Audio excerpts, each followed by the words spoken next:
Alright guys, welcome back to the channel and another episode of Football Manager with Brighton and Hove Albion. Now today we're going to be doing the Season 1 review where we look at all the facts, all the figures from our first season at the Amex. Of course, we did manage to stay up quite comfortably, but I quite like making these episodes because it helps me decide quite a few things and clarify a few things in my own head going forward in terms of what we need, where we need to improve, some of the players that we may need to move out, and what we may need to look to bring in next season. Now, as always, guys, if you do go on to enjoy today's video, please do drop a like. It's massively appreciated. Don't forget to subscribe as well if you're new. Hit that notification bell. It will let you know every single time I upload a video. And, of course, I do want to thank you guys for all the support lately. Each video, strangely in the YouTube world, seems to be doing better and better than some of the previous episodes. So thank you. I really do appreciate it.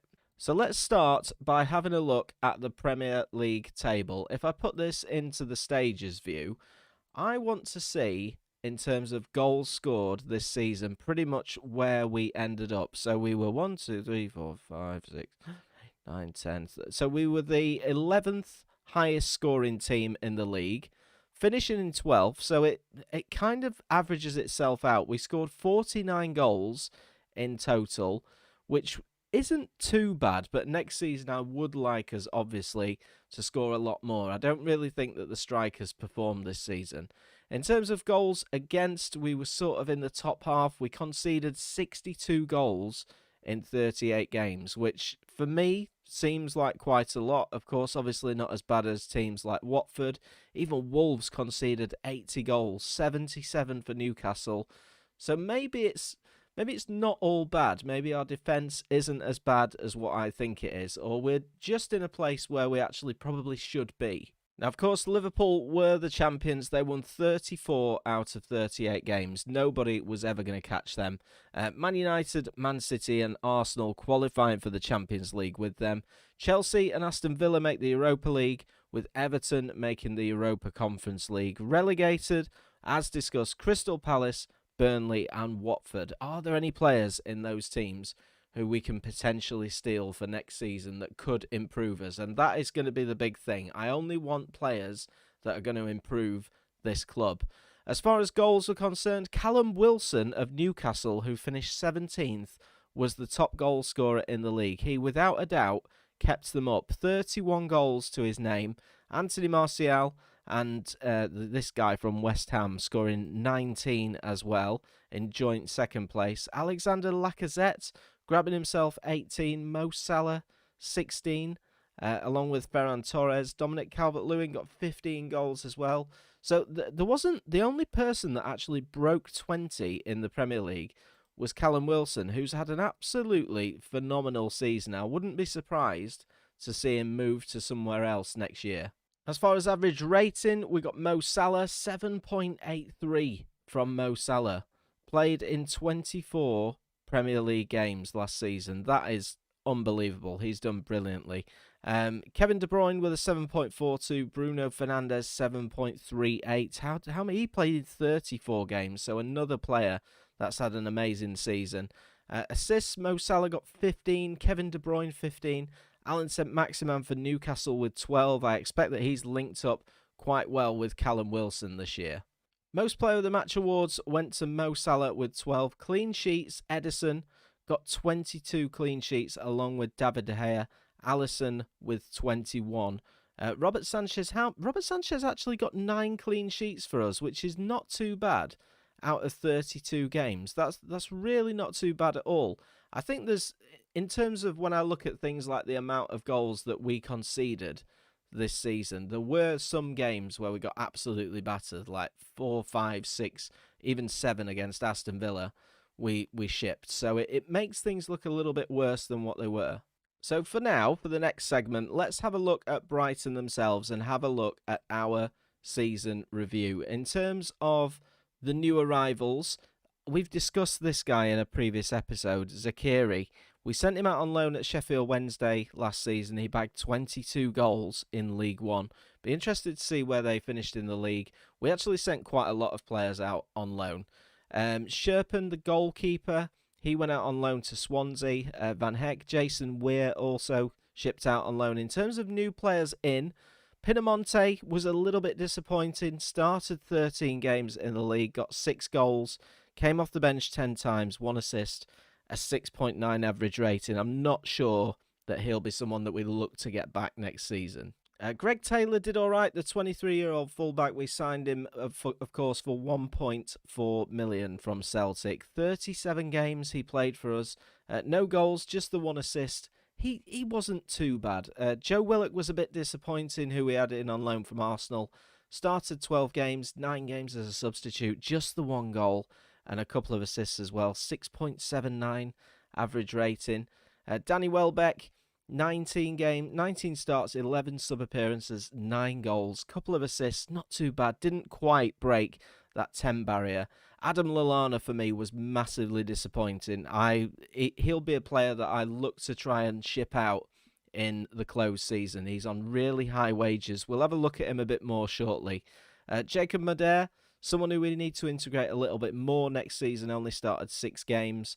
And that is pretty much about it in terms of the big names. Now, of course, we finished in 12th place. It says the board expectation was mid-table, but it was actually to just avoid relegation at the start of the season. In terms of the Premier League, Danny Welbeck, if we look at Premier League alone, was our top goal scorer with 9 goals. We're on a C+ as it stands. The board are pleased the team achieved a mid-table position within the league this season. But to get 12 wins out of 38, we did have 18 defeats, which is quite a lot. But 44 points, it is the best that we've finished a season. I think there are areas where we could have dragged out a couple of more wins, maybe got to 50 and got a top 10 spot. But it just wasn't to be. Our biggest win was against Newcastle, which was just around the Christmas time mark, 5-1. I remember this game, actually. We were awful in the first half. And water bottles were thrown at half-time. They came out the second half, played really well. Match to remember, 2-1 against Everton in the FA Cup. That was a really good result. And Neil Maupai's goal against Brentford, which was a chip, got the goal of the season. But now, financially, we looked really decent. 17.2 million in sponsorship, 81 from broadcast. Everything is in the green, which is really good. Top shirt sales, Adam Lallana. Quite surprising, had an awful season. We sold 15,900 shirts. McAllister had a good year. Trossard, not bad. Bissouma was decent. Danny Welbeck was all right. There's not really anyone, as it stands, that I can really shout about that was unbelievable this season. Probably Tariq Lamptey was one of the brighter prospects, but we did play a 4-2-3-1 for the entire year. It served us pretty well. Now, in terms of player awards, Lewis Dunk got Fans Player of the Season. Young Player of the Season, Robert Sanchez. Signing of the Season, Greg Taylor. Of course, technically, he was the only person that we did sign. Goal of the Season, Maupai, which we've talked about. Top goal scorer, if you include all competitions, was Leo Trossard with 11 goals. Pascal Gross got 9 assists, which is not too bad. Player of the Match awards, Ben White, 3 of those. Highest average rating, Lewis Dunk. Most passes completed per 90 minutes was Joe Willock, who recorded 44. So, not bad. Now, in terms of Season 2, here is the plan going forward. The club culture, they want us to develop players using the club's youth system. Now, of course, we got a fantastic youth intake this time around, so we'll definitely be looking to do that. As far as the 5-year plan, maintain global reputation, sign young players to develop for profit, work within the wage budget, which of course we always try to do, sign players to sell for a profit, and minimum 3-year contracts for first-team players. As far as the Premier League is concerned, next season, we have to finish mid-table. Now, I think you can get away with 12th. 10th, you definitely can, but I think you can sort of get away with 12th, 13th place. My contract expires at the end of next season, and they want us to develop the best youth system in the country, so that's really something that we're going to have to work on. Now, of course, we do know next season that our transfer budget is going to be 46.8 million, which is not too bad at all. We can definitely get some players in for that. However, our wage budget hasn't changed an awful lot. We can make a budget adjustment to give ourselves more wages, which would be great. However, we look as though we're potentially going to have to sell before we buy, so that could be a big issue for us. We did have trouble offloading a few players last season. So it's something for us to bear in mind. I do want to have not like a massive rebuild, but you should definitely see quite a big change in personnel going into Season 2. So let's have a look at the squad screen then. So the most appearances made for us this season, if I just filter this for players who are at the club, Leo Trossard, 39 appearances, 3 off the bench, had a pretty decent year. So quite pleased with him. Lewis Dunk, 38, 37 for Ben White, Greg Taylor and Robert Sanchez, 36. We had quite a few sort of ever-presents. In terms of like the bottom half of the table, these are some of the youth candidates, which I'll talk about a little bit later.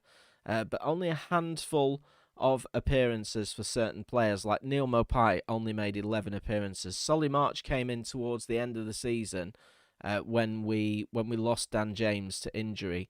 Mwepu, who's a bit of a prospect, only started 7 games. Dan Burn, the fullback, probably someone will look to move on, only started 6. But nobody really ever came to me throughout the season and said that they were concerned in terms of playing time. As far as goals, top goal scorer, Leo Trossard, 11 goals for him, 9 for Danny Welbeck, 6 for Pinamonte and McAllister, 3 for Mopai, Solly March, even 3 for Lewis Dunk. Adam Lallana got 3. Mwepu got a couple, and then a handful of players who only scored the 1. So we were definitely short this season in terms of goals, and it's something we've got to look to improve on next year. Assists, Pascal Gross, 9. Now that is pretty good. Maybe I should have been playing him more. Of course, he made 20 starts in the league, and to do that and have 9 assists isn't too bad at all. 6 for McAllister, just the 5 for Trossard, 4 for Bissouma, 3 for Lallana. A couple of assists for Ben White as well from centre-back. Not too bad at all. Some of the players who didn't really weigh in with anything, I'm just trying to see who's played the most games. No assist for Lewis Dunk, which you wouldn't expect. Again, not too bad overall, but certainly a few areas that we can improve. Only 2 players broke a 7 in terms of the average rating, so it shows how inconsistent we were throughout the year. That's Lewis Dunk and Robert Sanchez, the goalkeeper, who was someone that I was half thinking about replacing. I feel as though we can do better, and I don't know what's telling me that. You know, he's 2.5-star current, 3-star potential ability, 23 years old. Can we get somebody better? I just feel that we can. I think we conceded far too many goals, but I can't decide whose fault it is, whether it's him or whether it's the defence or whether it's maybe a mixture of the two. But I definitely think that we can get a better first-choice goalkeeper in. Now, we haven't got any contracts expiring this summer. Of course, these 2 players here at the top, Pinamonte and Joe Willock, they'll just go back to their parent clubs. I can't see them being back here next year, in all honesty. Neither of them really impressed me enough. There were some really poor sort of average ratings from some of the players. I'm trying to find Adam Lallana. You know, he made 16 appearances, 19 on top of that as a substitute, and only got a 6.62. He's had a real shocker for us for his ability that he's got, and this is why I want to get him out the door. There wasn't any consistency about him whatsoever. He didn't have any injuries, not any long-term injuries anyway. And I just think he's had a really, really poor season, considering the attributes that he's got. So Lallana's definitely a player that's probably going to have to leave. One of the other players who will probably look to farm out is somebody like Dan Burn. Although he's got a great work rate and a great determination and good teamwork, his technicals for me just aren't good enough for him to be a fullback. He might be a decent centre-back. He's 29 years old. Again, he's just somebody that I can't really see being here next year. It's a tough one. But I just think, as a squad as a whole, there's definitely improvements that we can make. Even players like Leo Trossard, who I would never look to sell. He's still got a couple of years left on his contract. He is wanted by Southampton on a transfer, but you know, I'm not going to be looking to sell him, but I feel like the team's performances probably affected him as an individual. You know, he started 34 games.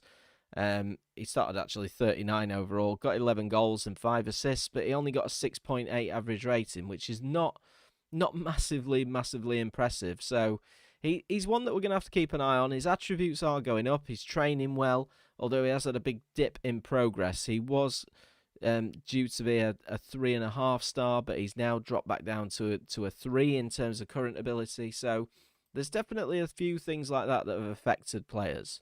Now, I did talk about earlier some of our promising youth players. So, of course, the most exciting one is this guy, Ibrahim Kiza.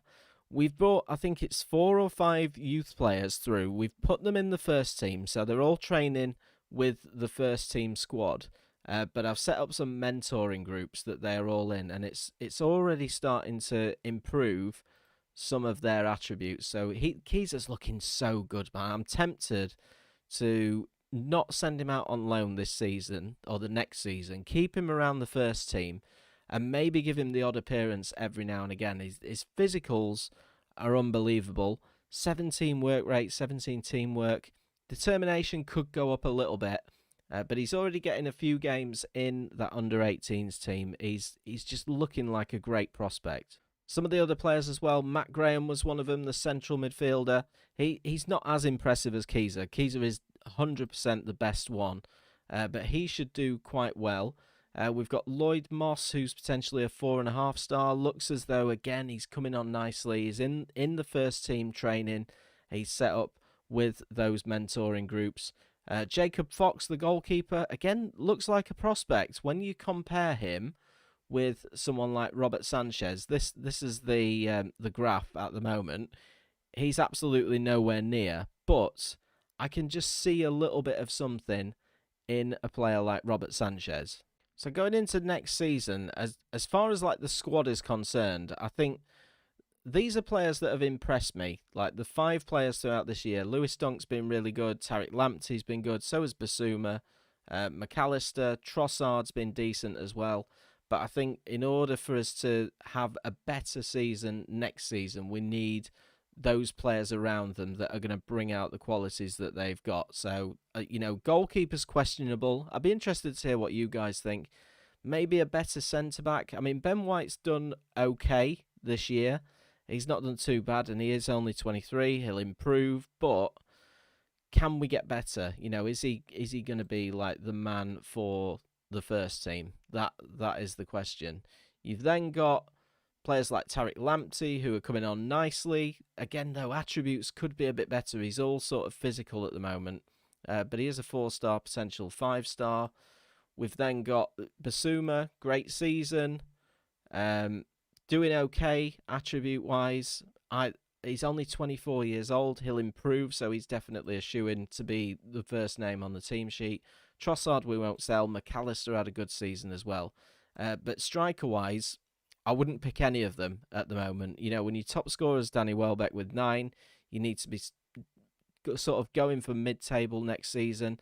It's just not going to happen for players like Danny Welbeck, Neil Maupay, even Pinamonte was pretty poor. A guy that we got in on loan from Inter Milan. He's got great attributes, but he didn't have an impressive season. He definitely didn't settle with us. So what we're going to do now, we're going to wind on probably a month or so, and then we can show you things like who won the FA Cup, who won the EFL Cup. We can actually show you the EFL Cup because it's played in like February time. That was won by Arsenal. They beat Chelsea on penalties.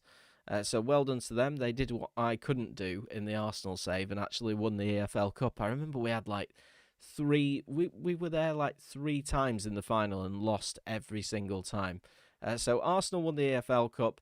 I'll wind on now to the end of the season, sort of June time, and we'll see who won everything else, the FA Cup, the Champions League, and the Europa League. Right then, so we've wound on to the 30th of June. All of the competitions have now been played and completed. So let's start in England with the FA Cup. That was won by Manchester United, so they beat Chelsea by 2-1 in the final. So United lifting the FA Cup for the first time since the 2015-16 season. The Community Shield for the season was lifted by Arsenal. They beat Liverpool by 2-1. So next year, it's going to be a Liverpool against Manchester United's Community Shield. The Europa League, and you'll like this one, was won by Leicester, which actually changes the Premier League table around a little bit. So, of course, for winning the Europa League, you qualify for the Champions League in the following season. So what that means is that England will have 5 Champions League spots. Liverpool, Man United, Man City, Arsenal, and Leicester will all make the Champions League next year. And then finally, the Champions League this year was won by Bayern Munich. The second year in a row that they've won it. They beat Barcelona by a 1-0 in the final. We did have 2 English clubs in the semi-final in Chelsea and Liverpool, but they both lost their respective games over 2-leg, making it a Bayern and Barcelona final, which Bayern Munich duly went and won.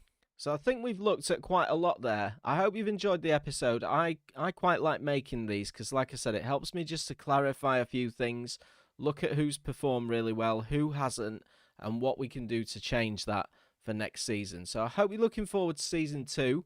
You may need to give me a couple of days. I'm looking at potentially a Thursday episode for the new season transfer special. It should be a good one. We've got money to spend. We can pump some of it into the wages if we need to, but we should see a little bit of a turnaround at the Amex next season. I feel like I've spoke like we've had a bad season. We haven't. 12th is really, really good for us. It's a good position to be in. It definitely gives us something to build on. So I'm looking forward to season 2. But until then, thank you so much for watching. Hope you've enjoyed. If you have, please do drop a like. Don't forget to subscribe as well if you're new. And I'll catch you guys in the next one.